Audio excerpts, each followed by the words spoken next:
Nós vamos começar a falar hoje sobre reencarnação, desencarnação e morte. Porque a terceira e quarta morte é uma repetição, né, daqueles dois processos, só que vai perder o terceiro e quarto corpo, né?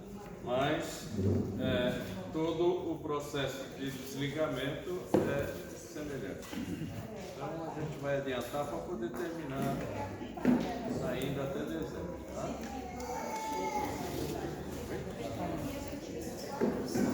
Minha apostila está numerada diferente. Guarda aqui à frente.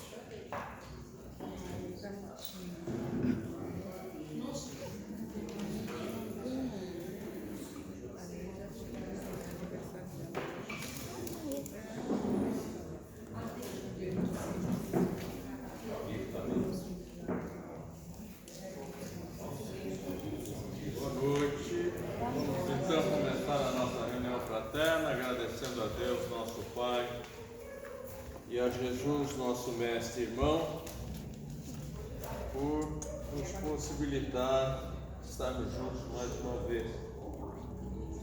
Que a força maior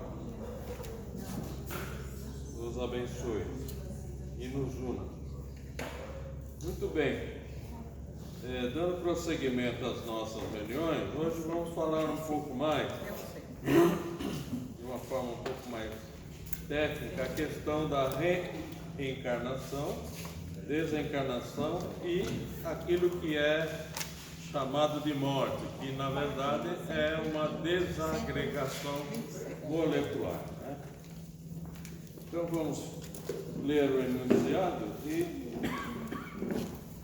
a seguir a gente conversa um pouquinho.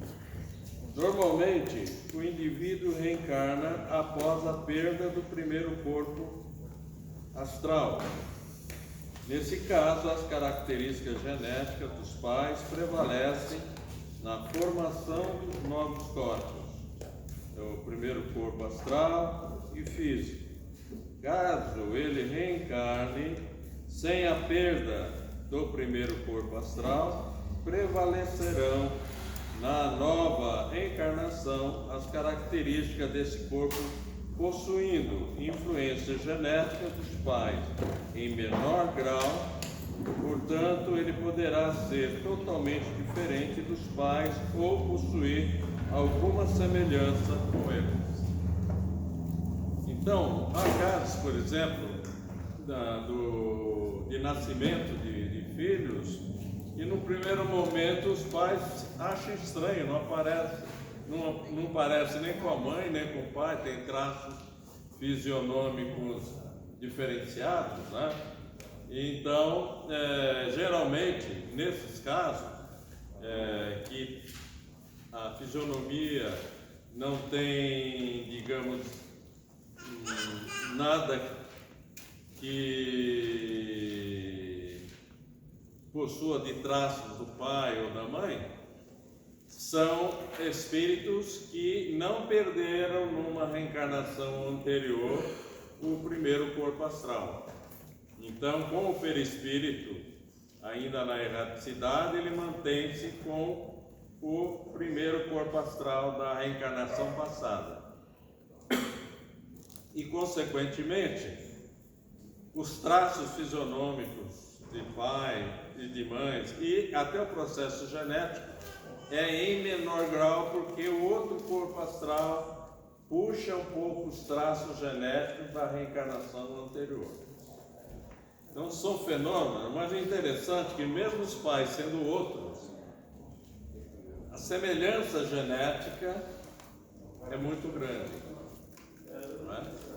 Nessa reencarnação, provavelmente, pode ser até os mesmos pais do passado, pode ser, e pode não ser, por uma questão de simbiose fluídica. E a semelhança do DNA será muito semelhante, muito próximo, não exatamente igual, né? As contagens de todos aqueles pontos, né, da estrutura do DNA, enfim. Nesse primeiro caso, esse ser reencarnante, ele vem com o primeiro corpo, junto com o perispírito. E nesse processo de reencarnação, quer dizer, entrar na carne novamente, ele vai desenvolver normalmente, mas com os traços fisionômicos diferenciados dos seus pais. A influência dos seus pais atuais não é tão grande quando a reencarnação vem para adquirir o corpo astral já nessa novamente. É que não teve um desprendimento total, é isso? Ou é que ele estava devendo alguma coisa, na eletricidade, ele estava... Esses casos, eles são raros, não é uma constância, são raros. Mas devido ao atraso de caráter kármico, emocional e até espiritual, É bem atrasado. o espírito permanece com... Ele não conseguiu desprender o primeiro corpo astral, ele manteve na desencarnação. Os 4 corpos inferiores que estruturam o perispírito, que normalmente é o que nós levamos para a outra vida, da erraticidade, do mundo astral, nesses espíritos, além dos 4 corpos inferiores, vai o primeiro corpo astral da reencarnação anterior. Então eles reencarnam e nessa encarnação, provavelmente, se fizer tudo que deve ser feito, ele vai perdendo os corpos à medida que ele vai evoluindo. Caso contrário, se ele não fizer nada, karmicamente falando, nas mudanças que devem ser priorizadas, ele ainda volta com esse corpo astral. Então é um espírito que, no fluxo do desenvolvimento dele, no processo reencarnatório e desencarnatório, é um espírito que tem dificuldade de fazer mudanças. É um espírito ainda muito endurecido, com caracteres ainda de seres ainda que não transformaram principalmente as suas personalidades pretéritas em personalidades que já estejam dentro do núcleo consciencial. O que acontece? Nessa existência, quando nós desencarnarmos, nós vamos com a personalidade que temos agora. Então lá, nossos corpos sutis, o perispírito, nos leva e lá nós permanecemos com a personalidade atual de hoje. Porque, de acordo com o trabalho que a gente vem fazendo, de esclarecimento, de estudos e de trabalho mesmo dentro da seara da luz, nós, numa próxima reencarnação, nós vamos adaptar uma nova personalidade a um novo projeto. Ou seja, todas as personalidades que tivemos no passado não morrem, elas pré-existem no núcleo consciencial. Em outras palavras, vamos tentar explicar melhor. No Evangelho de Jesus está lá: crescei-vos e multiplicai-vos. Aí o ser humano entendeu e traduziu da seguinte forma: nós temos que ter muitos filhos, porque está na Bíblia que nós temos que crescer e multiplicar, criar seres humanos e aquelas coisas. Não era isso que estava pré-estabelecido nos estudos bíblicos. O crescer-vos e multiplicar-vos tem tudo a ver com as nossas personalidades. Se a cada reencarnação, cada um de nós constrói uma nova personalidade dentro dos caracteres anteriores, somados ao projeto de vida desta atualidade, não pode ser a mesma personalidade. Tem que ser uma personalidade renovada, com os caracteres pré-existentes ainda e a personalidade que vai preencher esta experiência. Por exemplo, quem está falando aqui não é o espírito do Ricardo, é a personalidade do Ricardo. O espírito do Ricardo, ele deve estar aí pela quinta dimensão, e através do mental e da alma e dos corpos sutis, por isso só tem alma quem está encarnado. Quem está desencarnado tem o espírito e os corpos sutis. A alma também é uma ferramenta que é usada como intermediária entre o ser espiritual e a psicosfera da Terra, ou seja, a alma, ela constrói o protótipo humano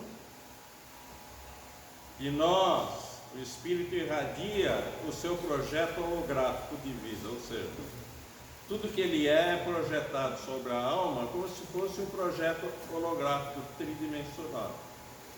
Então, todas as características humanas nossas é projetada através desse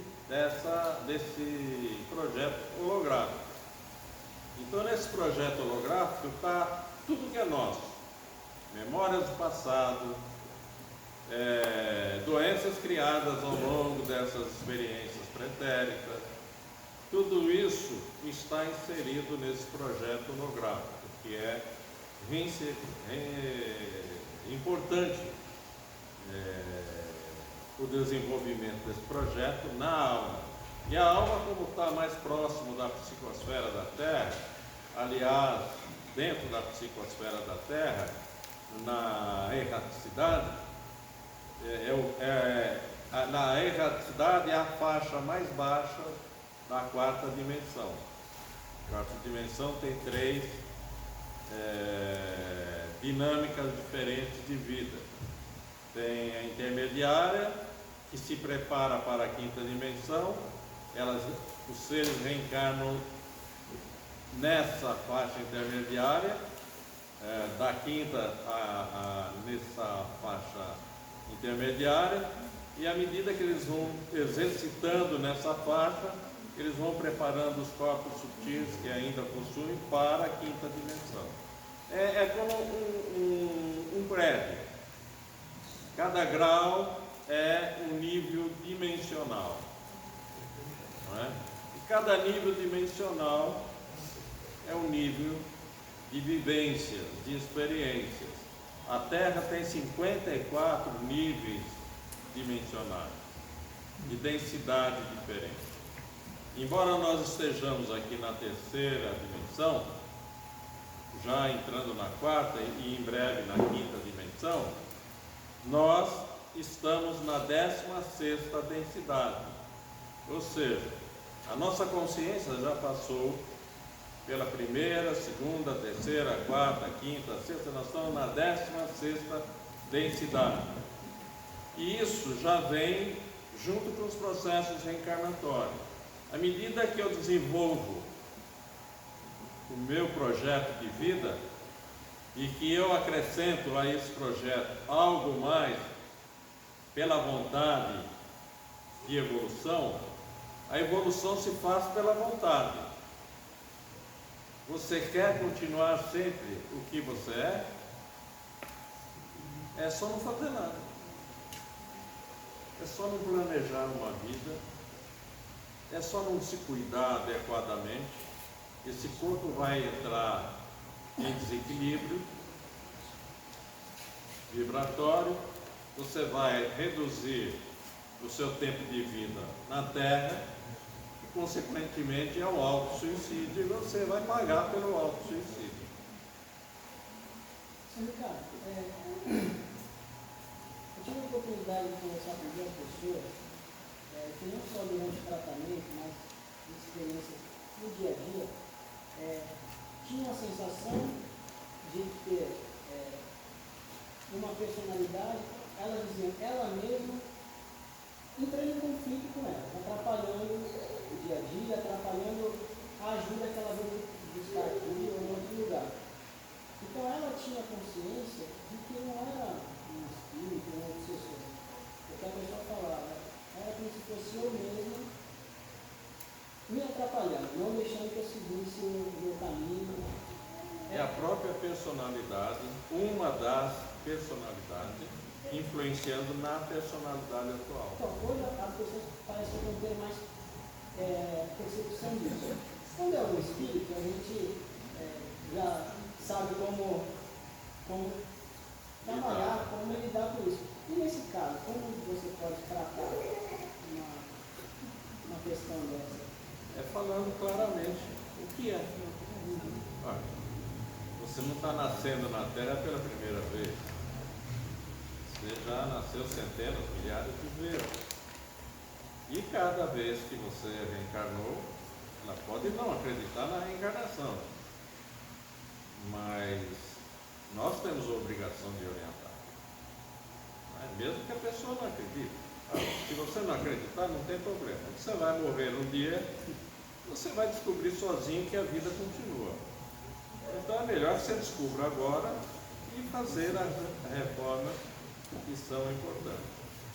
Você está sendo obsediada por você mesmo, através de vivências equivocadas, que se identificam com a personalidade pretérita, do passado, uma delas, a mais próxima do passado, que naturalmente influencia a vivência atual. A gente tem que falar claramente o que é. Se a pessoa acredita não, é uma outra história. Se a pessoa vê lógica, a gente convida para participar da reunião para poder ajudar a pessoa a clarear a mente, né?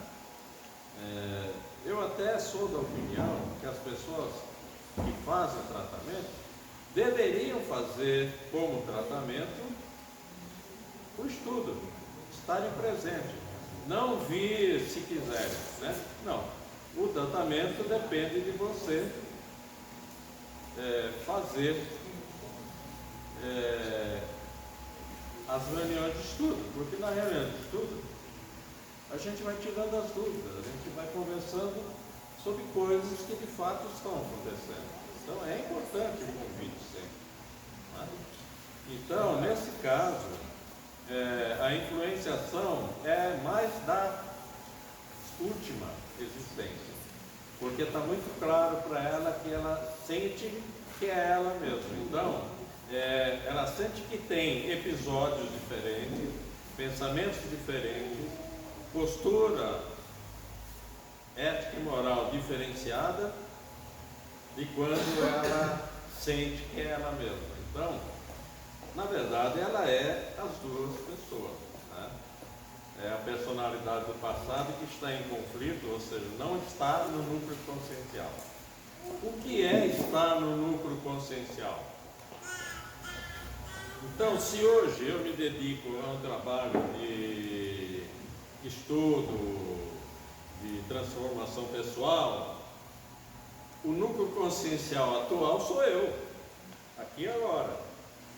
E as minhas personalidades mais próximas, que já estão no núcleo, elas me ajudam, elas participam da minha evolução. Elas são seres já individualizados. É isso que tem que ficar claro. As nossas personalidades são criações nossas. Elas têm vida própria. Após a vivência da experiência, elas têm vida própria. E tem uma conexão direta à conexão reencarnante da personalidade atual. Como é que a personalidade, a consciência seria uma somatória das personalidades? Sim. Como é que ela age? Cada uma age para você atingir a sua consciência. A sua consciência é atual, é isso? Porque você tem uma Quando uma dessas que me pertence, vamos dizer assim, não estiver me auxiliando, ela está contra mim. E se está contra mim, é o fenômeno que está acontecendo com esses dados que ele passou. Essa que não está no núcleo consciencial, que sou eu, nesse momento, Eu sou o núcleo consciencial das minhas experiências. Agora, o que é agora? Cada um de nós é o núcleo consciencial de vossas experiências reencarnatórias. E essa sua personalidade, no caso dessa senhora, essa personalidade que está contra você, Ela não aceita entrar no núcleo consciencial. Vamos dizer assim, família. É a minha família. sim, Essas personalidades que me ajudam, que participam da minha evolução, que acrescentam algo. Porque se eu já fui inúmeras vezes uma criatura, já fui médico, já fui engenheiro, já fui padeiro, já fui tudo. Então tenho experiência assimilada. Essas experiências somam a esta vida tudo de possibilidades que eu posso ter para desenvolver as minhas metas. Uma das minhas personalidades, eu fui engenheiro. E por isso eu trabalhei como projetista durante 12 anos. Porque essa personalidade estava muito forte.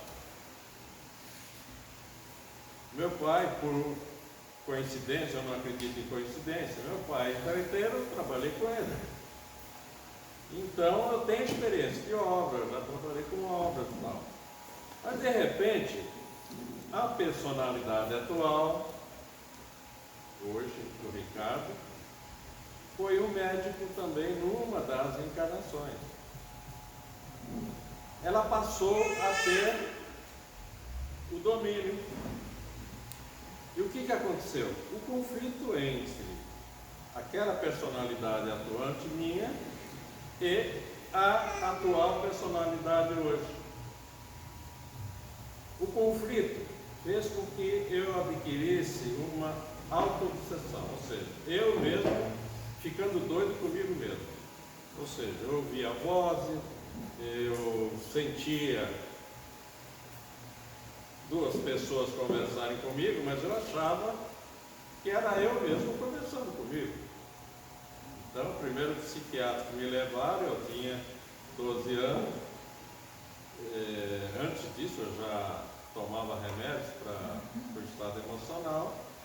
Então, o psiquiatra disse: isso aí pode ser dupla personalidade. Tem um filme que chama-se As Três Personalidades de Eva. Baixa do Google e assista no YouTube.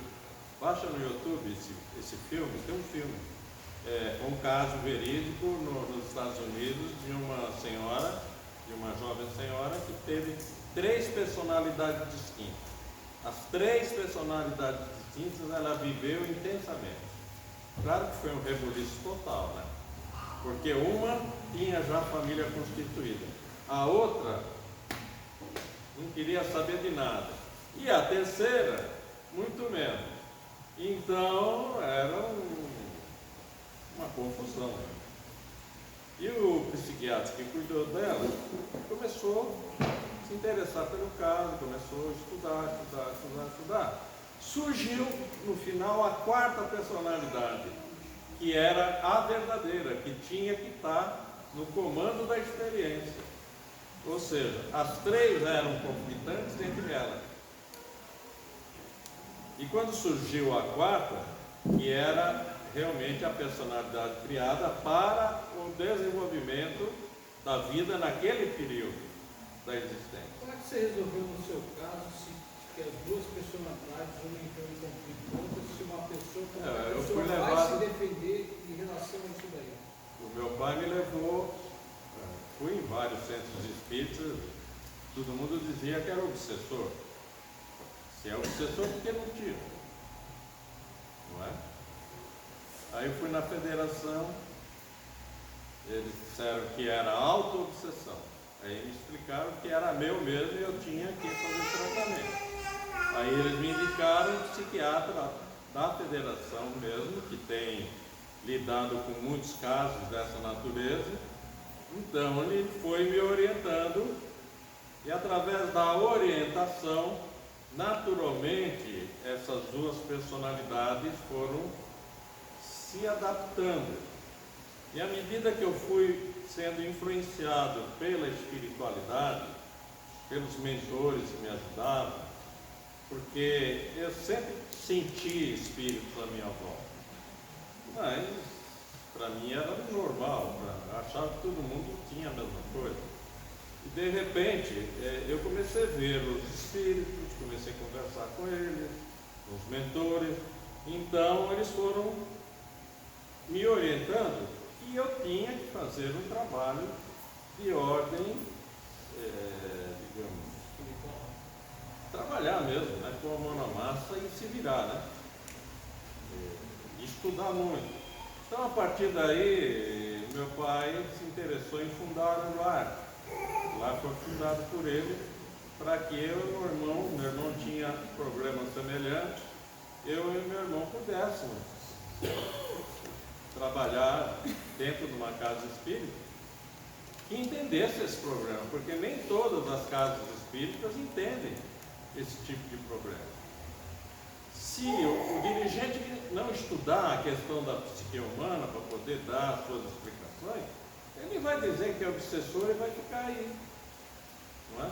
A auto-obsessão são conflitos que nós mesmos construímos, ou através do medo, ou através de um estresse emocional muito intenso, ou através de choques traumáticos que nós não conseguimos superar. Hoje, então, aquilo que era a esquizofrenia era uma coisa só, era todos esses casos somados. Hoje existe o toque, né?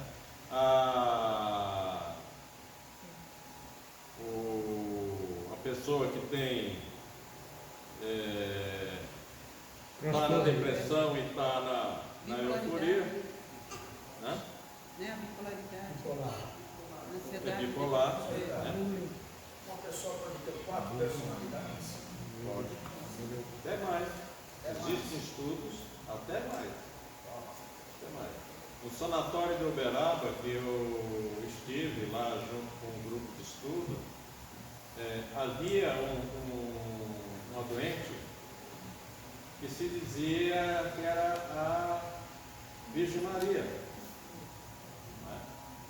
E ela falava manso, com calma, não se revoltava, lia a Bíblia, era como se fosse uma santa mesmo. E ela se dizia que era a Virgem Maria, a reencarnação da Virgem Maria. E assim foi durante muitos anos, né? Os pais não podiam fazer nada, não tinham condições, e o sanatório foi cuidando dela. Alguns anos depois apareceu uma senhora de 1,85 m, forte, que também estava obsediada e que dizia: não, a Virgem Maria sou eu. Então, 2 Virgens Maria dentro do mesmo sanatório. Você imagina a confusão. E o tempo foi correndo, as duas se encontraram lá dentro. Essa que chegou por último perguntou para ela: quem é você? Ah, meu filho, eu sou a Virgem Maria. Aí essa outra ficou furiosa: não, a Virgem Maria sou eu. Sou eu. Bateu naquela que já estava lá primeiro, essa era forte, e bateu, dizendo que ela era falsa, copiava todo mundo, quer dizer, pintou e bordou. Aí, aquela primeira chegou para a psiquiatra e disse: se ela é a Virgem Maria, quem sou eu? Veja aonde começa o processo de mudança. Se ela é a Virgem Maria, quem sou eu? Aí a psiquiatra teve um pé para poder fazer um tratamento mais direcionado. Foi feito tratamento de desobsessão, tratamento espiritual. Hoje, essa que era a Virgem Maria I é diretora do sanatório. Ela viveu o resto da vida dela lá, se casou lá dentro e hoje ela dirige o sanatório. Ela é presidente do sanatório. Então a gente vê que não existe o acaso. Ela foi para o sanatório para se cuidar de uma doença espiritual ou psíquica, e hoje é a pessoa que mais trabalha lá dentro para ajudar os doentes. Então não existe o acaso. Alguma coisa sempre acontece na nossa vida que nos leva ao reencontro do nosso verdadeiro perfil de trabalho e vivência. Agora, quando você é orientado que tem mediunidade, que é preciso estudar, e você não quer, a responsabilidade não é mais de quem falou. A responsabilidade é daquele que sabe que tem mediunidade e não aceita desenvolvê-la. Eu digo ainda que a mediunidade não se desenvolve, ela já vem pronta. A mediunidade se conhece. Nós temos 94 faculdades. Nós mal conhecemos 5, não é? Que é o paladar, a audição, né, o tato, o olfato, né? Então, todas essas características fazem parte da mediunidade. Se vocês querem saber mais sobre personalidade, eu aconselho que vocês cheguem no YouTube e escreva Dr. Sérgio Felipe. Dr. Sérgio Felipe é um neurocientista. Ele estuda as questões das personalidades e a influência da glândula pineal, qual é o papel dela em relação à mediunidade. A glândula pineal fica aqui bem no centro do chakra coronal, e o papel dela é ser uma antena que capte energias de outras dinâmicas espirituais, assim como manter o processo hormonal característica às glândulas, as 3 glândulas que aqui existem. São glândulas endócrinas: a pituitária, a hipófise e a pineal. Essas 3 glândulas, elas têm o papel de gerenciar o nosso computador biológico. Sem essas glândulas, o nosso computador não funciona. Então, a mente não é física, a mente pertence ao espírito. O que pertence a esse cérebro que nós temos é o funcionamento e a interpretação de todo um processo de informações que chegam ao cérebro através de impulsos eletromagnéticos. É como se fosse uma corrente elétrica. Se essa corrente elétrica tiver falha na aproximação da glândula pineal, a glândula pineal não vai ser fiel a essas informações. E isso acontece quando ela está cristalizada, calcificada. Ela, quando começa um processo de calcificação, nós começamos a desenvolver ou o Alzheimer ou um outro processo que é de esquecimento, né? Tem o Alzheimer e o outro. Mal de Parkinson. Mal de Parkinson, além da cristalização da pineal, está ligado ao sistema nervoso central. Então nós perdemos todo o controle dos impulsos que o nosso cérebro produz. E como isso acontece? Que tipo de fenômeno ocorre para que haja a cristalização ou a calcificação da glândula pineal? É o tipo de vivências que nós escolhemos, é o tipo de pensamento já cristalizado naquela pessoa que não muda, ela tem dificuldade de encarar o novo como uma proposta de mudança de vida. É aquela pessoa que tem padrões emocionais que não consegue mudar por apego extremo a esses condicionamentos. É uma pessoa que dificilmente vai fazer alguma mudança. E o que acontece na aura? Que tem o formato de um ovo de cabeça para baixo. Vai ter a parte mais larga para cima, a parte mais fina para baixo. Essa aura, ela começa a aparecer fissuras, rachaduras. E toda a energia que forma essa aura, que são as formas, pensamentos criados pelo nosso sentir e pensar, começa a se perder através dessas fissuras, rachaduras. E a mesma coisa também no sentido contrário, começa a penetrar miasmas, energias negativas, nossa mesmo, porque as nossas energias vai e volta, e por simbiose nós atraímos espíritos semelhantes também para nós e pessoas encarnadas também para nós. Então, são pessoas que, se conseguir viver num pequeno grupo, jamais vai se afastar desse grupo. Esse grupo vai manter esse apego e essa necessidade de manter-se cristalizado naquelas posturas. Então, são um grupo de pessoas afins que acabam vivenciando uma existência como se fosse uma pequena família. Se identificam com todos os seus problemas. É como se um fosse cópia do outro. Então, na nossa existência, nós temos que pensar o seguinte: nós somos únicos, não existe dois iguais a nós.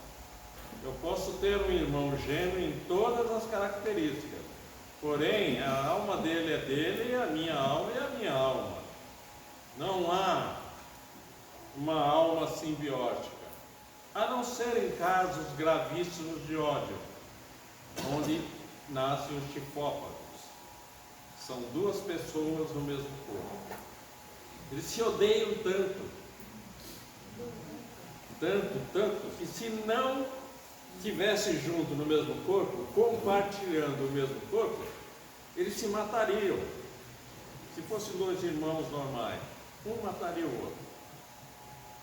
E como esse ódio é difícil de lidar em uma existência, eles passam a viver uma vida comunitária.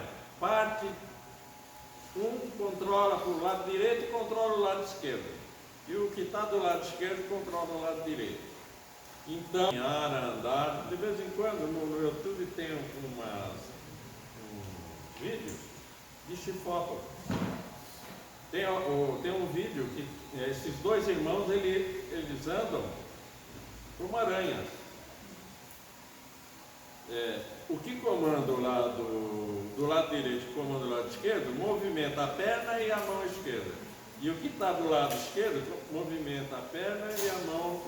Então eles têm um sincronismo que os dois andam junto e rápido, né?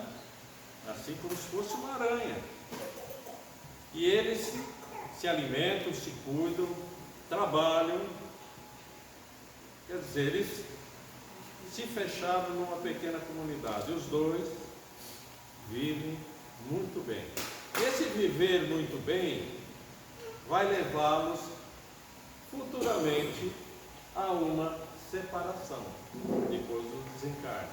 É claro que os dois irão desencarnar juntos. Não tem como um desencarnar, porque o corpo vai se manter com a existência do corpo. Isso, no caso, se houver a separação do corpo físico pela medicina, vamos dizer assim. Mas a minha pergunta é essa. Isso é feito, tem um planejamento reencarnatório para que eles venham juntos? É da consciência deles ou isso acontece compulsoriamente? Compulsoriamente. Eles não... Por eles não viriam. Não viriam. Não viriam. Tanto, esses casos no mundo astral, no Ministério da Regeneração, eles ficam cada um distante do outro. Então é feito um planejamento, um projeto de vida mesmo, aonde os mentores visam estudá-los de uma forma que ambos precisam um do outro. O único jeito deles viverem é estar ligado ao outro, ter uma perfeita simbiose um com o outro. Aí é essa experiência do Chicó, que não pode ser dividido. Esses casos com menos atenuados, com menos problema, que às vezes ainda vem junto, mas são dois corpos conectados, porque foram gerados na mesma placenta e por algum tipo de fenômeno, os dois corpos nasceram grudados, mas fisiologicamente são separados. Aí a medicina faz a separação, sem problema mental ou nada. A partir daí as duas devem viver juntas, evidentemente, porque eles devem, de uma certa forma, evoluírem juntos, né? Se vieram juntos tem um porquê. E houve um caso que eu conheci no Hospital André Luiz em São Paulo, onde tem casos espirituais assim, fenomênicos, né? Que não tem como cuidar na medicina, eles levam para esse hospital. E eu conheci um caso de dessas crianças que foram separadas, os pais depois se separaram, a criança foi para a doação, uma foi para uma família, a outra foi para outra.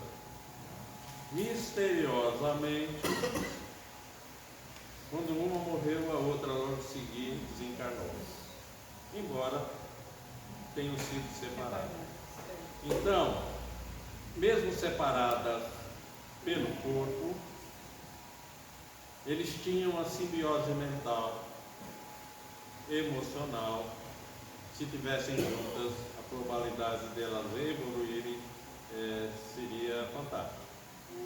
Mas os pais se separaram, cada coisa do lado, e ninguém da família quis cuidar, né? Possa de cuidar, e entrou para a doação, famílias diferentes adotaram, e alguns anos, como uma desencarnou, algumas semanas depois, outra também. Então, na minha opinião, nós temos que ver a vida espiritual de uma forma científica. Porque o nosso mundo é lá, não é aqui. A gente está aqui temporariamente, por algum motivo. O motivo que eu acredito é ter uma possibilidade de avançar na evolução mais rápido, trabalhando, estudando, dentro de uma dinâmica que nos proporciona um autoconhecimento capaz da gente mudar radicalmente a nossa experiência. E a partir daí nós vamos chegar num momento que nós vamos ficar na erraticidade uns 10, 15 anos, e por não precisar reencarnar mais, já somos elevados à parte central, né, que é a parte neutra, né? Lá vamos ficar uns 50, 100 anos aproximadamente.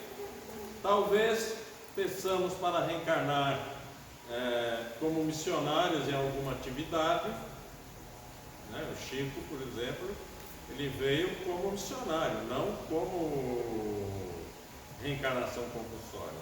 E mesmo assim, ele foi sempre doente desde a infância até a hora do desencarne. Ele tinha problemas cardíacos, tinha angina, tinha problemas nas vísceras, pelo excesso.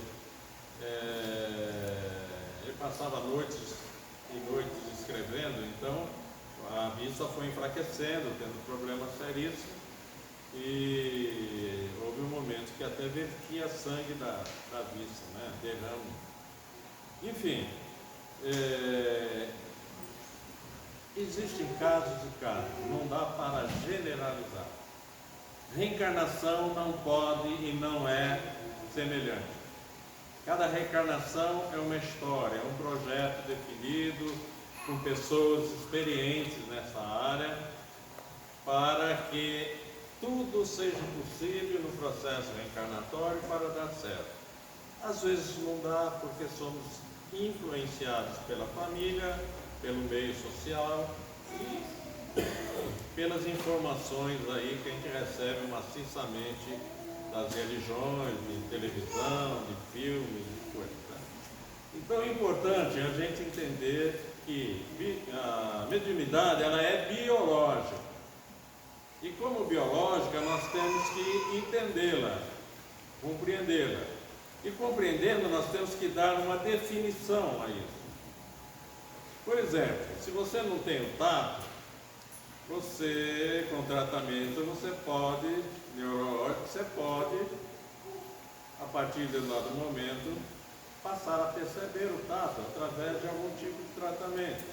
Se você não enxerga bem, através de um tratamento cirúrgico, você passa hoje, quem tem catarata faz a cirurgia, o índice de cura é altíssimo, muito mais fácil. Então, nós podemos melhorar tudo que somos. Hoje tem a medicina vibracional que une espiritualidade com a ciência médica e que está trazendo grandes benefícios. Médicos que já aceitam a espiritualidade, antes da cirurgia, eles oram, praticam reiki, preparam o doente com terapias vibracionais e então as cirurgias saem perfeitas, a cicatrização mais rápida, a recuperação na UTI durante as primeiras horas também é muito rápida, vai para o quarto mais rápido e a alta em si vai para casa mais cedo, evitando infecção hospitalar. Mas, no entanto, nós temos um grande número de médicos que a única preocupação é ganhar dinheiro. Eles não se preocupam com o doente. Eles querem saber que ele vai atender 100 pessoas e ele sabe já o quanto que ele vai ganhar por dia. Agora, se for um médico que vai para o sul, imagina quantas pessoas ele deve atender para ganhar bem. O SUS paga para o médico de 12 a 18 reais por consulta. De 12 a 18 reais. O médico tem que fazer inúmeros plantões por semana. Se ele fizer 2, 3 plantões, ele não vai ganhar o suficiente para viver.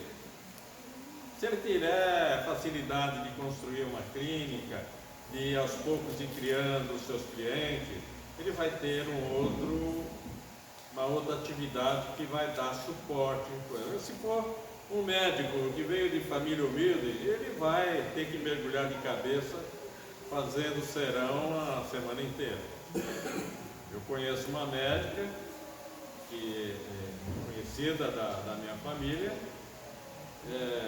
não tem grandes posses, mas se formou muito bem, trabalha de dia e de noite. Ela dorme nas macas do hospital, nas horas que tem uma folga, né? Nem todo o tempo do dia e da noite tem aquela montoeira de gente. Então, na hora que está mais tranquila, outros fazem a parte dela, ela vai descansar. Ela passa mais tempo dentro do hospital do que em casa. Ou seja, tudo isso pelo dinheiro. Eu não sei até onde isso é confortável e não sei até onde vai aguentar. Vai chegar a hora, o índice de suicídio de médicos é enorme, o índice é muito grande.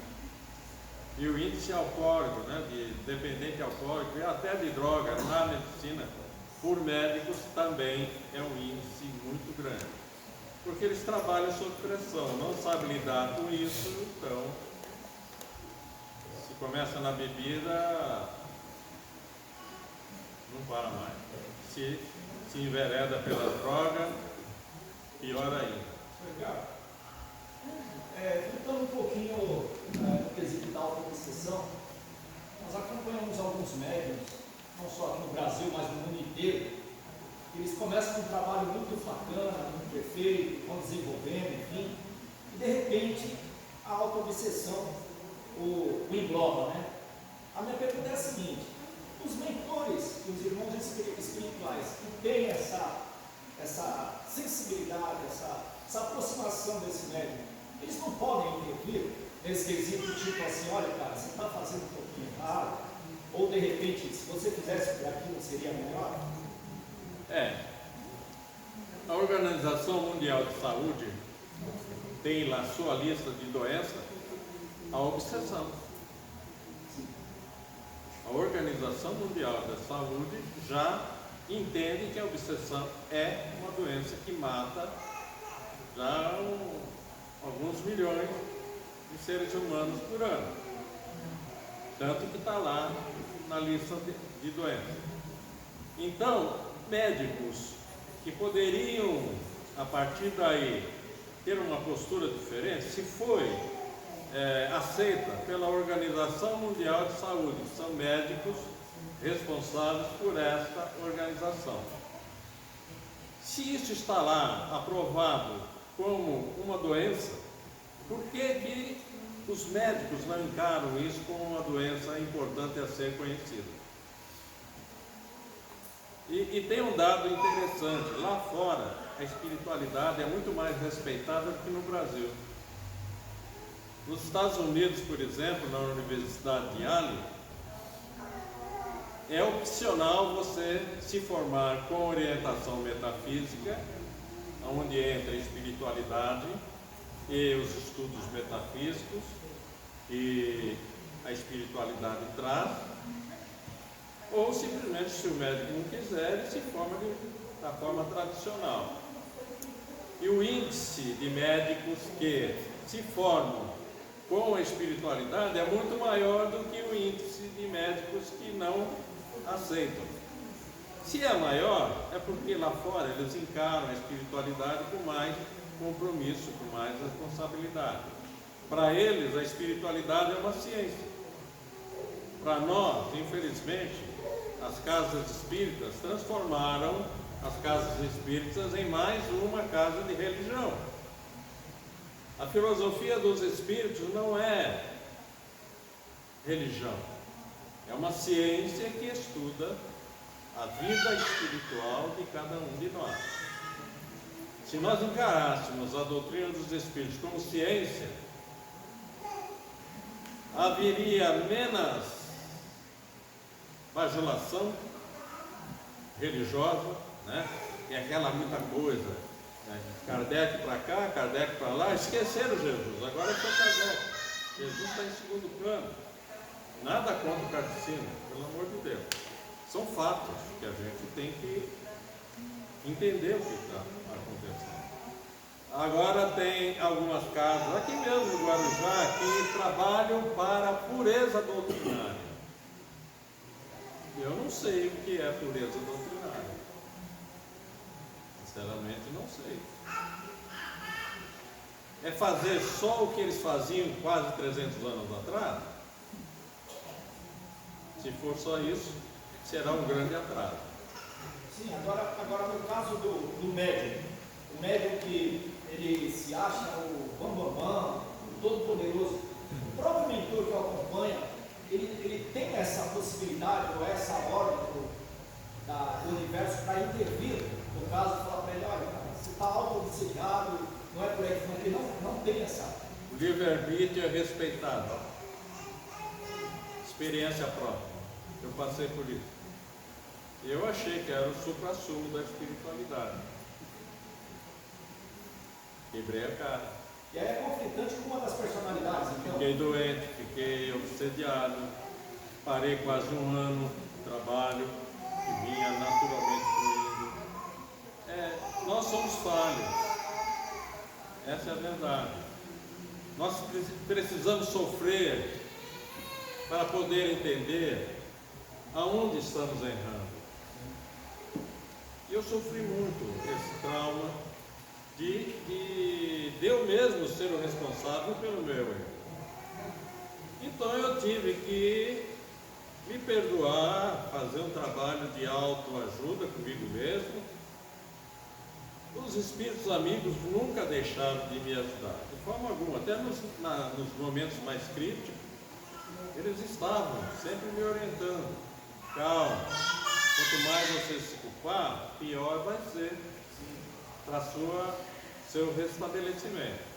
Então isso ocorre.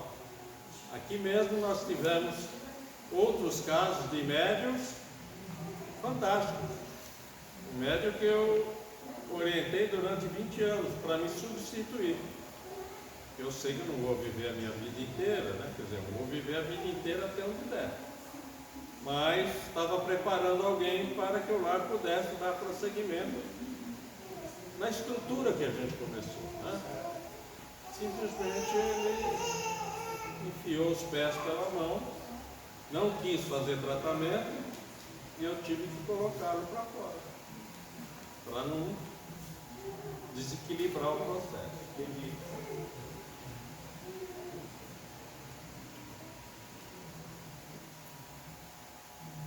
Se ele tivesse aceitado o tratamento, de forma alguma eu teria mandado ele embora. Então, nesse caso, essa pessoa, ele teve o livre-arbítrio consensual, espiritualmente, de escolher assim, dessa forma. Ele não pode ter sofrido uma influência, por exemplo, tipo assim, até terrenamente falando. Essa obsessão é uma obsessão que eu chamo de complexa. Sim. O obsessor que quer criar um desastre, por algum motivo tem afinidade com esse médium, tem acesso à psique desse médium, provavelmente pela simbiose de emoção e pensamento. Então ele começa dizendo ao médium: você é um médium maravilhoso, você está acima da média, você é isso, você é aquilo, blá blá blá blá blá. O que acontece com grandes médios aí que saem na televisão? 4, 5 meses depois já está fora da mídia. Por quê? Aquele impacto, né, que a mídia cria não é bom para o médium que trabalha seriamente. Se ele não soubesse conduzir, ele entra em parafuso. Aí a obsessão não perdoa. Os espíritos não podem interferir. Existe a lei do livre-arbítrio. Ele só interfere se eu pedir ajuda.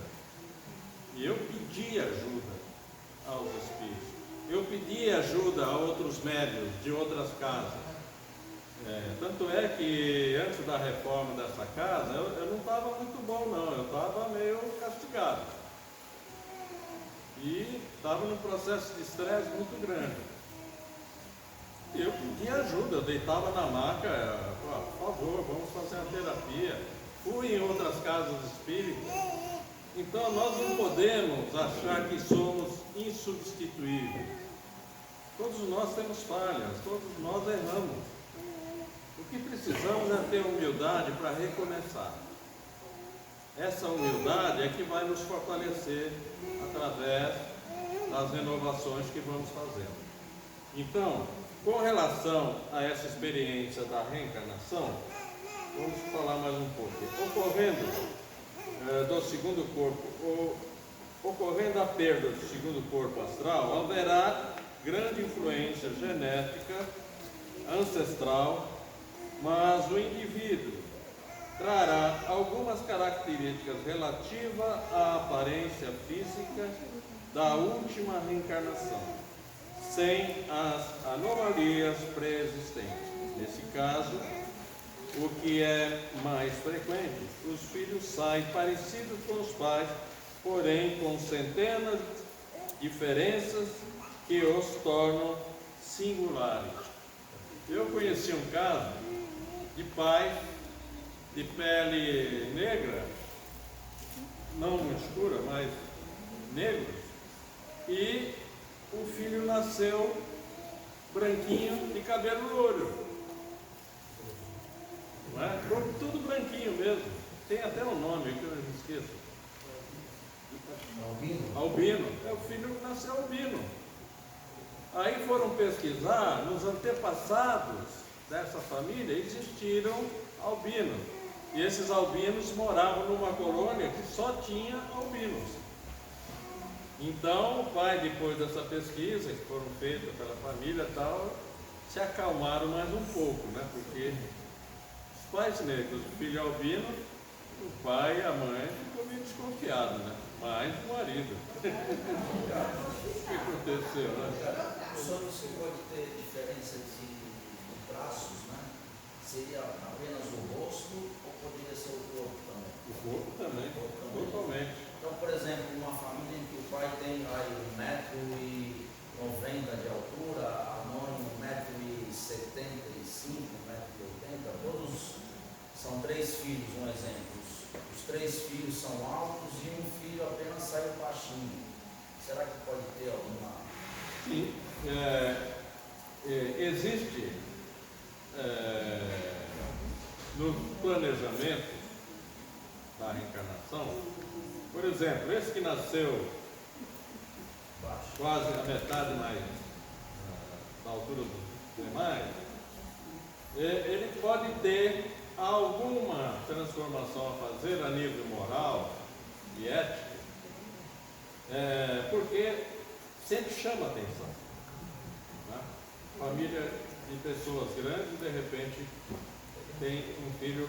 O rosto é parecido com o do pai, vamos dizer assim, né? Mas o corpo não tem nada a ver com a família inteira. Mas a cobrança que a sociedade faz dessas pessoas, por exemplo, aqueles anões pequenos que parecem uma criança tão pequena, eles são ridicularizados, eles sofrem.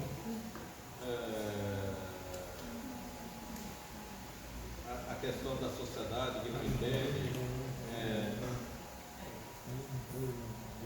sofrem bullying de todas as maneiras. Então, eles precisam ser fortes espiritualmente para superar. Assim como a pessoa que vem com a questão do sexo, por exemplo, o processo da inversão das escolhas, sofrem uma série de dificuldades em relação ao preconceito, também é uma forma de experienciar, através do sofrimento, da reação, da vivência, eles sofrem. E tudo isso faz com que essas almas cresçam. Nesse exemplo que eu estou dando, são homens que reencarnam no corpo de mulher e não aceitam o corpo que tem. Ou, ao contrário, mulher que reencarna no corpo de homem e não aceita o corpo que tem. Todas as características são femininas, porém o corpo é masculino. Mas na hora da reencarnação eles não conseguem optar ou não tem escolha? É um processo genético. Não dá. A espiritualidade não faz milagre. A gente tem que entender que a espiritualidade respeita. Mas o espírito pode decidir se ele quer reencarnar naquele momento ou não? Geralmente, esses espíritos não aceitam reencarnar. Mas são reencarnações compulsórias. Elas precisam passar pela experiência, que é duro para eles essa experiência. Mas eles precisam passar para a alma mudar. Porque o corpo, um dia acaba, fica aí. Mas essa alma, ela continua a vivência. Então, a alma tem que aprender a enfrentar as dificuldades, se fortalecer diante de uma sociedade hipócrita, para poder ter uma vida decente, uma vida coerente e ser feliz. Porque nós estamos aqui para ser felizes, seja lá da forma que for. Mas é importante a gente entender que na espiritualidade não faz milagre. Tudo é um processo de aceitação ou não. Quanto mais nós nos aceitarmos como somos, mais saudáveis teremos o nosso corpo e a nossa existência para poder conduzir até chegar ao momento adequado. Mas se eu não me aceito por algum problema, eu mesmo já crio uma série de dificuldades no sentido de me autocapacitar para vencer as minhas próprias dificuldades. Então, reencarnação não é pagar a conta do passado. Não vejo dessa forma. É muito comum a gente ver médios dizendo: você está passando isso porque você está pagando o que você fez na outra vida. Não tem nada disso, não. Isso é conversa de espírita que não estuda. Né? Os estudos não dizem nada sobre essa coisa de pagar a conta do passado. A gente que lê e deduz dessa forma. Na verdade, a gente está aqui para ser feliz, para viver uma vida honesta, verdadeira e, quanto possível, trabalhar para o seu próprio bem e o bem comum da sociedade que lhe recebeu. Então, qual foi o exemplo que Jesus veio nos dar? Ele não veio salvar ninguém. Vou dar um exemplo que ocorreu com Pedro. Um dia Jesus estava em uma cidade onde o índice de hanseníase, que era a lepra, era muito grande. Então eles segregavam esses doentes em grutas, em bairros distantes do centro da cidade. E Jesus, naquele dia, resolveu ir de encontro a eles. Havia mais de centenas para ser cuidado. Jesus e a equipe que o acompanhava limpou um por um, cuidou de um por um. E o Pedro, todo feliz, que mais de 100 pessoas saíram com o corpo limpo, sem nada. Os ferimentos da lepra simplesmente fechavam ao toque de Jesus. Pedro era eufórico, ele via aquilo como uma coisa maravilhosa. Aí ele chegou para Jesus e falou: Jesus, hoje foi um dia maravilhoso, talvez o único que eu veja, talvez não veja mais isso se produzir. Eu falei: calma, Pedro, não se engane não. Sabe quantos vão se curar verdadeiramente? Um só. Como? Amanhã. No outro dia chegou uma senhora que tinha vindo, passou pelo tratamento, foi a única que chegou e agradeceu Jesus, trouxe comida, trouxe água, quis participar com ele, pediu permissão para acompanhá-lo. Os outros estavam curados, foram para a festa, era vinho, comida, esbanjo daqui, esbanjo de lá, enfim. Uma semana depois, todos eles estavam com a lepra novamente. Um caso que aconteceu com o Chico, eu conheci essa família, quando o Chico estava bem de saúde, ele recebia a gente quando ia lá. Uma mãe que ajudava o Chico, era a pessoa que mais trabalhava ao lado dele, tinha um filho cadeirante. Ele não tinha movimento nas pernas. Embora as pernas não tinham afinado muito, nem de muleta ele conseguia se manter equilibrado. Então a mãe pedia para o Chico, quase que toda semana: Chico, fala para o Emanuel, pedir para o André Luiz cuidar do meu filho, ou o Bezerra de Menezes, enfim. O Chico um dia estava cansado de ouvir aquele chororô da mãe e disse: olha, você vai fazer assim, assim em casa, que a equipe de Bezerra vai fazer o tratamento e ele vai começar a andar. Aquela mãe ficou maravilhada. Realmente foi feito o tratamento. 2 semanas depois ele já estava conseguindo se equilibrar de muleta e andando. O tempo foi passando, ele já dava os passos sem a muleta, já se equilibrava bem. 8 meses depois, essa mãe chega para o Chico e diz: Chico, não dá para o meu filho voltar para a cadeira de rodas? O Chico fez assim: o que aconteceu? Meu filho, além de usar droga, está passando droga, está vendendo droga. E isso eu não desejo para ele, porque isso vai ser o fim dele, vai ser preso, vai ficar numa prisão, vai acabar. Pelo amor de Deus, fala para o pessoal, dá um jeitinho para eu voltar para a cadeira de rodas. Tá bom, eu vou falar. 3 dias depois, o rapaz foi tentar levantar e pulou. Resultado: muitas pessoas não podem se curar. É uma questão de autoproteção daquela alma para não se perder mais do que já se perdeu no passado. A condição dele numa cadeira de roda era reprimir as possibilidades de cometer erros absurdos.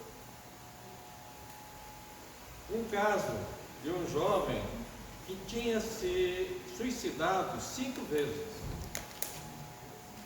Ele se suicidou, foi para o mundo espiritual, alguns anos voltou, reencarnação compulsória, foi, voltou. Na 5ª vez, a mãe levou a criança para o Chico dele.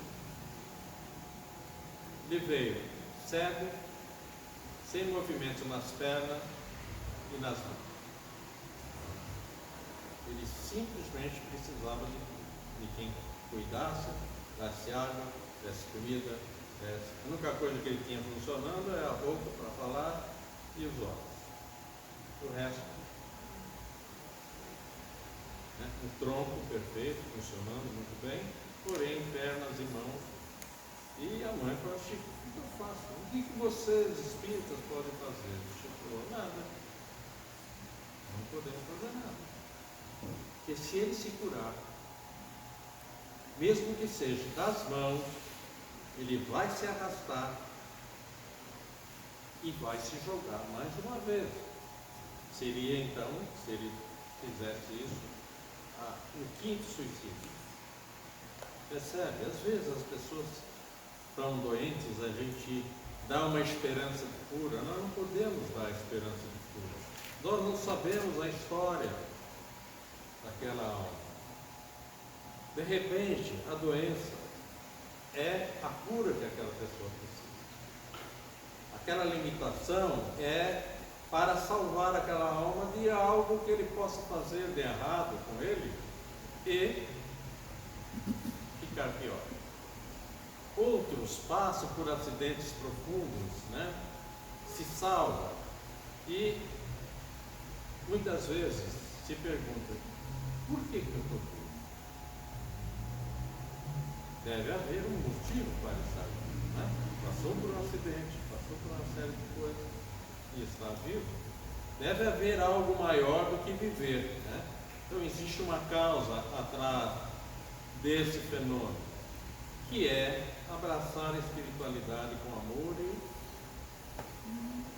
trabalhar. Então vamos lá. No caso da perda do 3º corpo astral, eles e o novo corpo físico serão moldados a partir do código genético dos pais exclusivamente. Mas poderá, em casos raros, haver influência de certas características do 4º corpo astral. Sem os 3 primeiros corpos astrais, o indivíduo poderá reencarnar em outros planetas.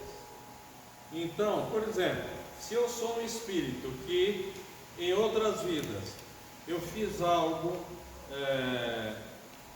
que foi importante para a minha evolução e eu consegui perder um ou dois corpos astrais, então a partir dessas eliminações eu posso, talvez nessa existência, eliminar mais um, dois ou três, dependendo do meu nível evolutivo, e de repente eu não precise mais reencarnar, ou posso até pedir para reencarnar, mas eu tenho uma opção: você pode reencarnar no planeta tal, tal, tal, tal e tal.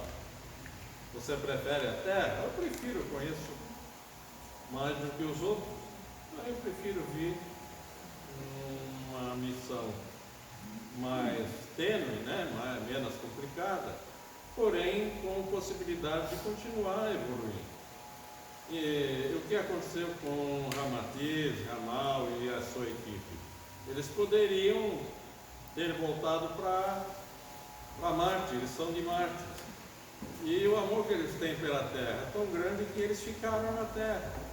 Eles trabalham na psicosfera da Terra, na colônia chamada O Grande Coração. Essa colônia são todos discípulos de Ramatiz, que ao longo da existência desde o século X tem conseguindo resgatar os seus irmãos de pátria, né? Porque no Brasil, o Brasil é a pátria que mais tem de reencarnação marciana. O Brasil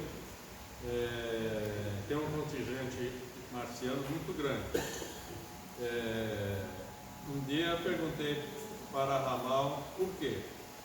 Ele falou que a Terra, para eles, é como se fosse fazer um nível de pós-graduação. Eles aprenderam lá, eles vêm para a Terra para aplicar, fazer, trabalhar e provar para eles mesmos que eles estão prontos para irem para outros níveis conscienciais. E muitos deles estão aqui. Tem mais de 20 mil marcianos reencarnados no Brasil, trabalhando na área espiritual. O Ramal tem uma médium em Minas Gerais que há 70 anos trabalha com ele. Ramal ajuda essa senhora, hoje está com 86 anos de idade, desde dos 10, 12 anos de idade, ela trabalha na espiritualidade. Ela já, ainda adolescente, ela já trabalhava, ela já fazia remédios, ela já atendia pessoas, dava passos, dava tratamento de cura, onde Ramal tinha estrutura de médicos que colaboravam com essa médium. Eu desconhecia isso, eu recebi recentemente essa orientação, essa informação que saiu em um jornal de Minas e que me mandaram pelo WhatsApp. Então eu tomei consciência dela e me deu vontade de conhecê-la.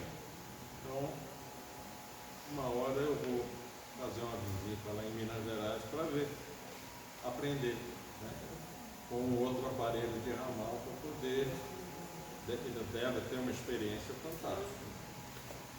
Então vamos em frente. Considere o caso da reencarnação de um indivíduo de primeiro ou segundo corpo astral, terráqueo, numa civilização extraplanetária. Se por suposição os seres de lá tiverem o coração no lugar do estômago e os rins em lugar dos pulmões, seria impossível o desenvolvimento do seu corpo físico, face a diferença tão acentuada na localização dos órgãos.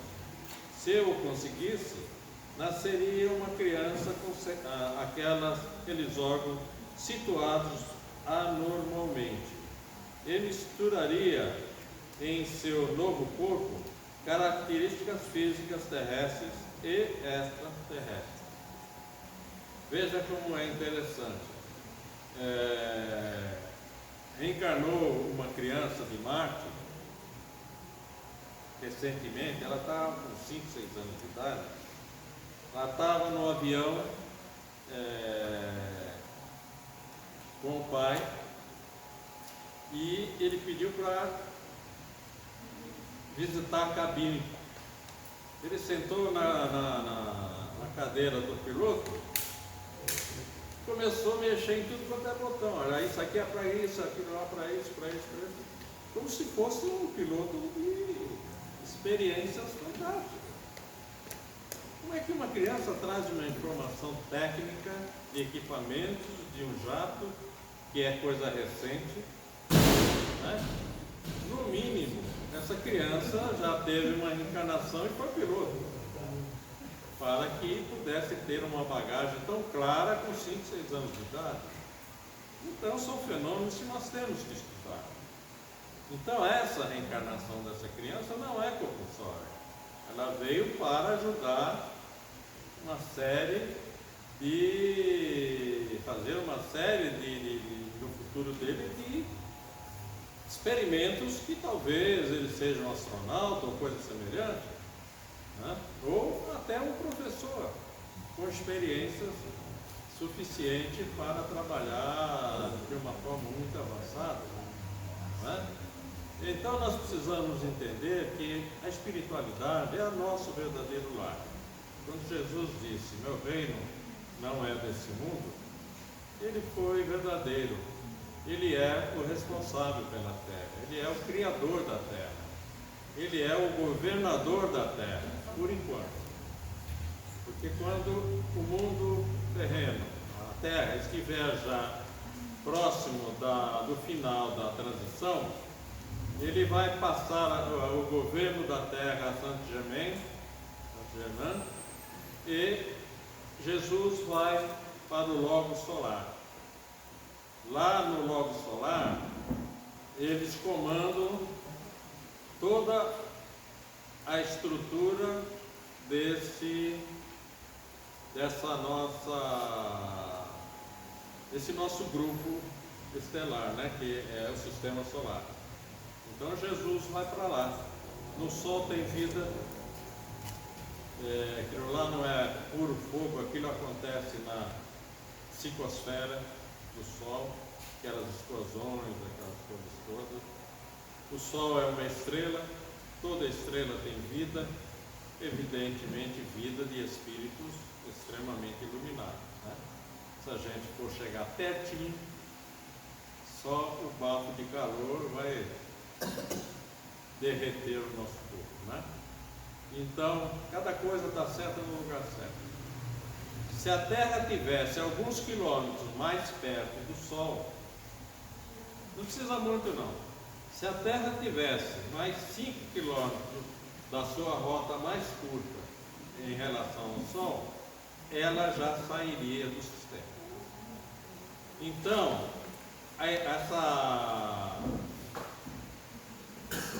esse padrão elíptico que a Terra faz em torno do Sol e depois se distancia um pouco, já é programada para criar esse sistema que nós temos hoje. Antigamente, na era de Mu e na Atlântida, só existia a primavera, não existia as 4 estações. A primavera era direta, era tudo diferente. Depois, com a explosão do meteoro que caiu e houve aqueles dinossauros, aqueles seres gigantescos que desapareceram da crosta terrestre, esse meteoro que caiu causou uma explosão atômica que escureceu a Terra por algum bom tempo. E o escurecimento da Terra fez que se abatesse o que hoje conhecemos de congelamento de partes, determinadas áreas, né? Polo Norte, Polo Sul, era totalmente oposto ao que é hoje. E hoje está havendo inversão paulatina. Isso também vai fazer mudanças dos polos magnéticos e vai causar transformações profundas no geofísico e naquilo que conhecemos na crosta terrestre. Mas isso vai acontecer de forma muito lenta. Então, até que se termine a transição da Terra, ainda temos mais ou menos uns 300 anos para concluir a transição. Então, muitos de nós ainda vai pegar carona por mais alguns anos nessa transição e de repente nós vamos para lá e quando voltarmos talvez esteja quase próximo de ver a Terra um mundo bem melhor, não é? Ou não, ou a gente reencarna compulsoriamente, tá? Uma pergunta? Então vamos lá. É necessário a perda dos 3 primeiros corpos astrais para que se reencarnar em biodensidades diferentes. Tendo em vista as diferenças vibratórias em suas matérias e as características próprias dos seres de cada planeta. Lembre-se de que os corpos físicos e astrais inferiores são formados a partir da matéria do orbe do planeta em que o indivíduo reencarna. Quanto mais o ser humano amplia sua consciência, mais facilmente se liberta de cada um dos 3 primeiros corpos astrais ao desencarnar. Há indivíduos que possuem uma tal evolução consciencial e um karma tão neutro que descartam esses corpos instantaneamente durante a desencarnação. Os indivíduos comuns reencarnam após curtos intervalos de permanência no astral, em média 60 anos.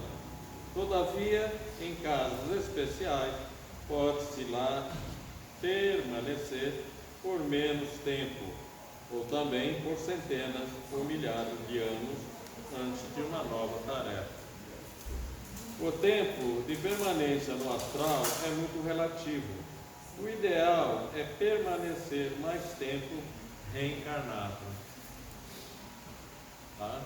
Então, se a gente não está achando a reencarnação muito boa por algum motivo, vamos ficar calmo, vamos dar uma oportunidade para si mesmo, ficar mais tempo. Se você está manejando e ir embora com 80, 85, 90 anos, peça para ir até 100, 120, 150, não é? Antigamente nós vivíamos muito mais, muito mais. Depois dessa era moderna, a reencarnação ficou uma coisa muito difícil, muita doença, muita comida sem qualidade, né? Os enlatados que a gente come, as plantações que sofreram mutações genéticas, muitas delas fazem um mal terrível. Tudo isso em nome do dinheiro, né? São plantas que em pouco tempo já crescem, são colhidas e então essas safras aí de soja, que são milhões e milhões de sacas de soja por ano. A soja, ela só faz bem se passar por um processo de preparação. A soja crua é puro veneno. Leite de soja é puro veneno. Se você toma leite de soja pensando que é melhor do que o outro que é pura água, é melhor você tomar o outro que é pura água. Não tome leite de soja. Mas com todo esse problema, a medicina desenvolveu muito mais. Então, atualmente, o ser humano vive mais de 80, 90 anos. Na época dos meus avós, 50, 55 estavam morrendo. E não tinha nada desse agrotóxico, não tinha nada. Tudo saudável. E morria cedo. Hoje que está tudo contaminado, nós estamos vivendo muito mais. Porque a medicina também evoluiu, né? E até os 80 doente é complicado. Não é? Tem gente que vive até 100 anos. Eu conheci pessoas com 100 anos de idade, prostradas numa cama. Na minha família tem isso aí, né? Entende? É complicado. O bom é a gente estar bem e viver intensamente. O dia que a campainha tocar, tudo bem, mas se não tocar, eu espero que eles se esqueçam de me mandar para o outro lado. Eu vou ficando aqui, eu já ganhei uma compulsória de 20 anos e eu vou pedir mais outra de 20 anos. Quem sabe eu não chego no 100, né? Eu era para ter ido em 2013. Eles me deram a compulsória, eu falei, mais 20 anos. 84, tá bom? Tá bom. Quando tiver nos 80, já vou ter uma conversinha com eles assim, mais 20, mais 20. Eu tenho 80 e não sei conversinha Tá vendo? Se deixar, você vai para 150. A gente tem que entender que a vida aqui tem que ser aproveitada, mas com amor, com sabedoria, com saúde, com qualidade, com amizades. Fazer amizades é muito saudável, é importante termos amigos, né? Para a gente conversar, trocar experiências. É muito triste a gente ver pessoas que saem de casa, vai para o trabalho, volta para casa, não tem uma vida social, não tem amigos, tem companheiros de trabalho, tá? Mas isso não faz parte do processo social. Tem que se ver mesmo, estamos trabalhando juntos. Mas ter amizade verdadeira é muito saudável, porque isso nos faz pessoas felizes, né? Quem não gosta de ir comer a feijoada do vizinho de vez em quando? Né? Eu adoro ser convidado para comer feijoada. Né? Uma sopa de grão de bico, né? Aquela sopa espanhola que a gente põe vinho dentro. Eu adoro. Mas os meus amigos que me convidavam já estão do outro lado. Tem que fazer mais amigos novos agora. Então vamos lá. Quanto mais o ser humano amplia a sua consciência, já falei, né? Após a desencarnação, não há necessidade de se dormir no astral. O recém-desencarnado pode sentir sono e dormir se quiser, mas pouco a pouco esse condicionamento tende a desaparecer. O que quer dizer? Quando nós desencarnarmos, nós vamos passar no primeiro estágio mais próximo da erraticidade. Nesse estágio tem hospitais, tem clínicas, tem escolas, tem tudo muito melhor do que aqui. E lá tem chuveiro para a gente tomar banho, a gente come, não feijoada evidentemente, mas a gente come comida pastosa, sopa, comida pastosa, porque nós estamos ainda com o condicionamento da terra. A gente não se condiciona simplesmente através do desencarne. Então a gente fica alguns meses ou alguns anos nesse estágio se descondicionando. E se conseguirmos fazer isso muito rápido, em algumas semanas ou meses, de repente a gente já vai para um outro estágio de vida aonde o sono não existe. Você não precisa descansar. Eles descansam quando estão trabalhando. Ou seja, a atividade preenche o tempo daquela alma e ele enriquece a sabedoria, os compromissos sociais naquela faixa, trabalhando. É claro que existem momentos de lazer. Tem momentos da música, então o nosso lar tem a Praça da Música, onde tem lagos, tem natureza plena, cheia de flores, enfim. Quem viu o nosso lar é mais ou menos daquele jeito. E o momento de lazer existe. Há um momento da gente escolher uma nova companheira, ou a mesma companheira, se estiver desencarnada também, às vezes, isso ocorre, não é? A minha reencarnação com a esposa atual é a terceira sequência. Quer dizer, boa coisa nós não fomos, né? Então, e nessa a gente, o espírito que nos atendeu uma vez, ele falou: vocês vieram 3 reencarnações juntas para cumprir a missão e não cumpriram. Vocês se degladiaram um ao outro, cada um foi para um lado, e vocês fizeram barbáries. Essa vai, né? Então agora temos que vir junto com uma proposta mais sólida, né? E graças a Deus essa proposta está sendo cumprida, né?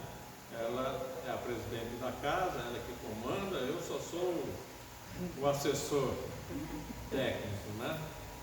Faça isso, sim, senhora. Professor Ricardo, Ela é a chefe, né? eu achava que espírito não se cansa, né? Então, eu tenho um plano de saúde, se a empresa não deu baixo, eu estou afastado, né? Devido a uma confusão lá dentro, eu fui impedir um roubo e me prejudiquei, estou 2 anos estou afastado do trabalho. Então, eu tenho um problema de ritmia cardíaca. E toda madrugada, eu vinha aparecendo na costa aqui da Enseada. E eu tinha uma Opala. Aí eu peguei a minha mulher, vamos lá, vou na costa. Ali, naquele ponto de ônibus, que é do fórum, o carro quebrou ali. 2 horas da manhã para 3. Eu falei para minha mulher, caramba, logo aqui, está ali o hospital. Aí eu, leve, um carro, né, chegando mais leve. Eu vim empurrando ele para deixar naquele estacionamento do cartório. Apareceu um carro novo, um Fox Cross. Falou, senhor quer uma ajuda? Eu falei, não, pai, não precisa. Aí falou, que eu vim aqui, deixar minha namorada aqui e resolvi sair ajudando por aí. Aquilo eu digo, opa! Olhei para ele de bermuda, tênis, bermuda, bege até aqui no joelho, camisa quadriculada, barbudinho assim, né? Tava bacana. Aí eu falei, tá bom, eu vou querer que você faça uma carga. Vamos deixar ali por cima? Ele falou, só entra no carro que eu empurro sozinho. Ele era tão magrinho. Eu falei, não, eu entro, eu vou empurrando. Peguei lá, liguei o contato, empurrei, aí consegui botar o carro de frente dele assim. Ele abriu o capô, eu falei, qual é o positivo e o negativo do seu carro que eu não estou conhecendo? Ele falou, disso eu não entendo. Fiquei assim, aí eu peguei rapidinho, né? Já ando direto até para socorrer os outros e me socorrer também, aquele carro de bateria, aí fui conectar, aí deu aquela explosão de fogo. Ele nem esquentou. Eu fiquei assim, caramba, se é comigo, já mandei esse cara embora, que eu não ia danificar a minha bateria, a instalação do meu carro. Ele nem esquentou. Aí eu investi o carro, pegou. Aí ele falou assim, agora vá com cuidado para não esse carro morrer mais. Então tá bom. Aí eu fui. A avó dela veio, aí falou, meu filho, é um anjo, é a missão dele, você ainda vai ver ele por aí. Eu digo, Aí fui, né? Parei o carro pegou, vim embora. Aí eu fui para aquele dias ali da Enseada, fazer uma compra. Aí a avó dela estava falou assim, tá vendo esse carro aí? É o Henrique. Mas ele viu, né? Ela falou que a missão dele é essa, ele se sente muito cansado, porque a missão dele é isso, é socorrer, principalmente mulheres aí, na ilha e vida de São Paulo, só que ele leva muito xingões, nem muito obrigado também, para eles dar a carga de bateria em outros carros, né? Aí a avó dela falou bem assim, olha, é o Henrique que está nesse carro aí. Acelerei, quando eu igualei assim, era uma mulher dentro. Eu falei, não, falou que era, o filho se transformou na mulher. Aí eu parei no Dias, ali na Enseada, no primeiro dia, ali perto da rua. Entrei, fiz as contas, aí a avó dela falou bem assim, ele está dentro do carro. Eu digo, eu vou conhecer ele. Quando cheguei, era um senhor, barbudo, veio assim para mim. Se transformou de novo. Então, quando ele vinha nela, ele reclamava muito cansaço. Eu falei assim, seu Antônio, estou muito cansado. Hoje eu socorri muita gente. Pior que ainda quiseram bater em mim porque eu não sabia conectar o cabo. Então eu fiquei assim, caramba, é espírito e se cansa? Aí eu fiquei assim, né? Procurando entender e não entendi até hoje porque espírito se cansa. Fenômenos ocorrem, não é? É difícil, mas ocorre. São fenômenos naturais. Então, nós temos que usar o bom senso, evidentemente, para poder explicar. Então, vamos lá, mais um pouquinho na nossa. Quanto mais o ser humano amplia a sua consciência, mais facilmente se liberta dos 3 primeiros corpos, já disse. Após a desencarnação, não há necessidade de se dormir, também comentei. Quando não existem os 3 primeiros corpos astrais, a consciência se encarrega de sua criação. Por exemplo, se nós vamos considerar que nós já estamos num estágio bem mais evoluído e que a gente, em reencarnação passada, desfizemos os corpos para estar num nível consciencial mais amplo, mais espiritualizado, e por algum motivo aceitamos o processo reencarnatório para acrescentar na nossa experiência mais crescimento, a nossa própria consciência passa a recriar esses corpos para poder entrar na roda kármica novamente. Porque como espíritos evoluídos, nós temos já a experiência de usar a própria consciência na criação. Então, esse espírito que chega nesse nível, ele cria a própria roupa, ele cria o próprio alimento que ele quer absorver, ou simplesmente absorve do éter o prana capaz de alimentá-lo. Prana são energias sutis que estão no éter, e o espírito, ele, em termos de consciência, entra no estado alterado de consciência e absorve o prana de mais qualidade, e isso alimenta ele por dias praticamente. Então é um espírito que ficará dedicado ao estudo, ao trabalho, e isso trabalho e estudo é infinito, os hospitais do mundo astral operam, como aqui existem hospitais que fazem cirurgia, do lado de lá também existe, só que lá eles não vão fazer cirurgia em corpo, o corpo já ficou para trás. Lá eles vão fazer o trabalho no perispírito, que é um corpo mais sutil, mas que requer cuidados quando necessário. Se necessário for fazer cirurgias, existem hospitais preparados para esse fim. Não pensem que lá no mundo astral é só estender a mão e as coisas acontecem. Não é assim não. Cada caso é um caso. Tem espíritos sábios que sabem direcionar o seu plasma, as suas energias, e até para curar se for o caso. Porém, quando há um grupo que se diferencia dos demais por algum motivo ou por falta de alguma experiência, necessitam de determinadas, protocolo para poder melhorar o corpo que está sofrendo algum tipo de influência. Principalmente os espíritos que, embora sábios, ainda são um pouco rebeldes. Sabedoria é uma coisa e rebeldia é outra. Tem muitos espíritos aqui no cosmos extremamente inteligentes, avançados em relação a nós há mais de 500 anos. No entanto, moralmente, eles não têm o nível que nós temos. Eles entendem a gente de uma outra forma. Nós aprendemos através dos ensinamentos do tempo a importância do amor, a importância de servir o próximo, a importância de ser útil de alguma forma. E isso nos faz faz ao nosso espírito um bem enorme. A nossa experiência terrena na área da emoção é muito rica, é muito próspera. Existem mundos que não têm essa experiência, são muito racionais. Então muitos deles reencarnam na Terra para viver essa experiência do sentir.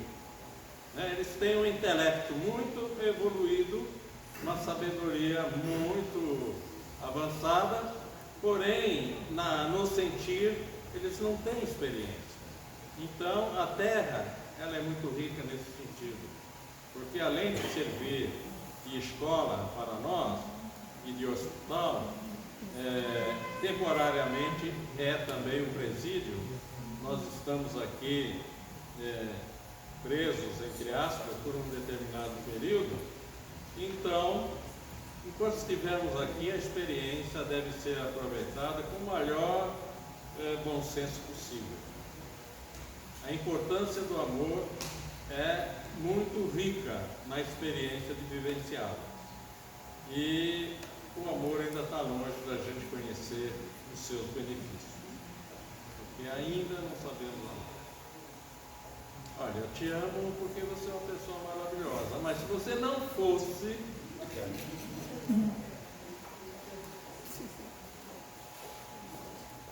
o ser humano é assim, se está de acordo com a conveniência, o amor existe. Se não está de acordo com a conveniência, o amor já começa a morrer.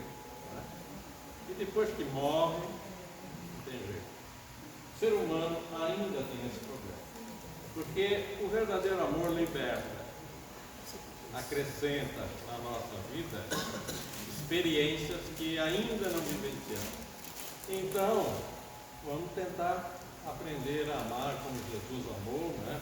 Difícil, muito difícil, mas nós temos que aprender principalmente a perdoar, aceitar o outro como é, aquelas coisas, né, que ainda não conseguimos de fato. Então vamos agradecer ao próximo pela oportunidade desta noite, agradecer os espíritos amigos que estão aqui conosco, que nos auxiliaram na experiência de hoje, e pedir a Deus, nosso Pai, e a Jesus, que possamos voltar para o nosso lar em paz, em equilíbrio, em harmonia, levar um pouco das energias fluídicas que aqui absorvemos, para que o nosso lar possa se espalhar um pouco desses fluidos beneplácitos da espiritualidade. Ao chegar em casa, pense na luz dourada, preencha o vosso lar, o vosso apartamento, a vossa casa de luz dourada. Essa luz dourada da paz, do amor e da sabedoria. E sempre ao amanhecer, quando acordarem, pense na luz dourada inundando o vosso lar, dia e noite. O seu trabalho também. Deixe que a luz dourada faça parte da vossa experiência de vida. E Jesus nos abençoe.